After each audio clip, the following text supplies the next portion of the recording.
Yo, what's up? Todd here. Want to talk to you today about failure. And if you're thinking,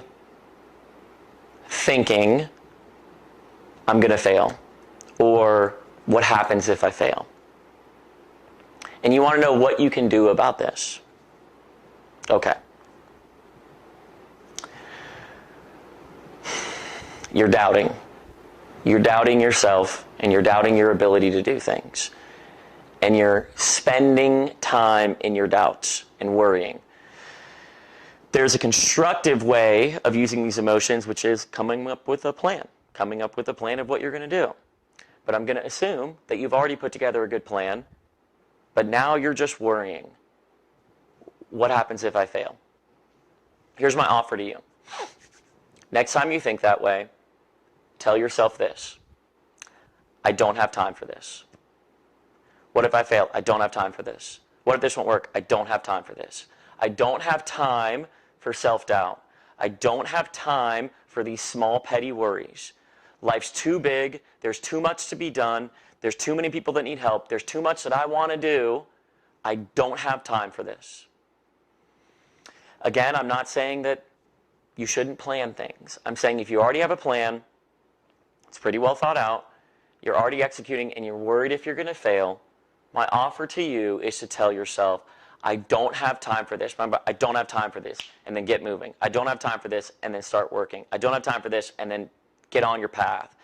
Whatever it is that you're supposed to be doing, cleaning the dishes, spending time with friends, reading a good book, there's too many other great things for you to do besides sit there and doubt and worry.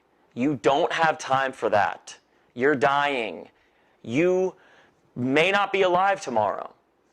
Straight up. You could be dead. I could be dead tomorrow. And what am I going to spend my time worrying?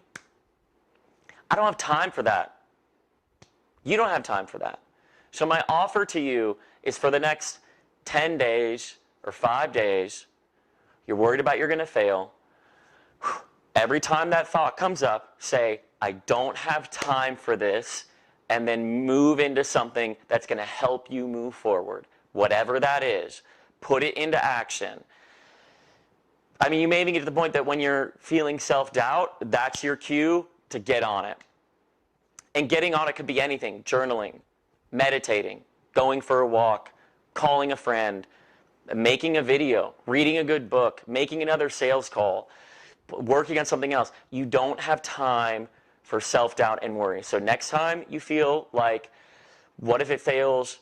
What if things don't work? You're spending your time in self-doubt. You're spending your time in worry. My offer to you is to say, I don't have time for it.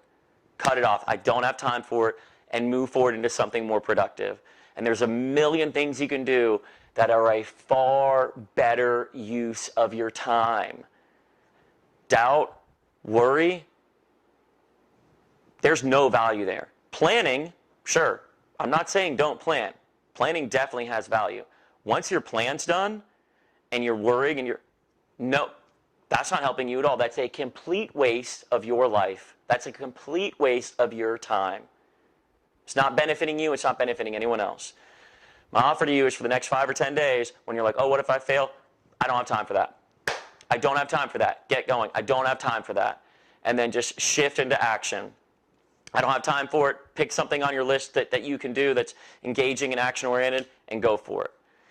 Pretty quickly, you will start training yourself to spend less and less time in self-doubt and worry. And I'm also saying you're not going to get rid of self-doubt and worry forever. You know, I mean, maybe if you're like the Dalai Lama and you're super enlightened, but for most of us, you're not going to get rid of it. What you are going to do is minimize it and then use it as an action signal to get moving. Cool. That's it for the day. Hope that helped. Have a fun one.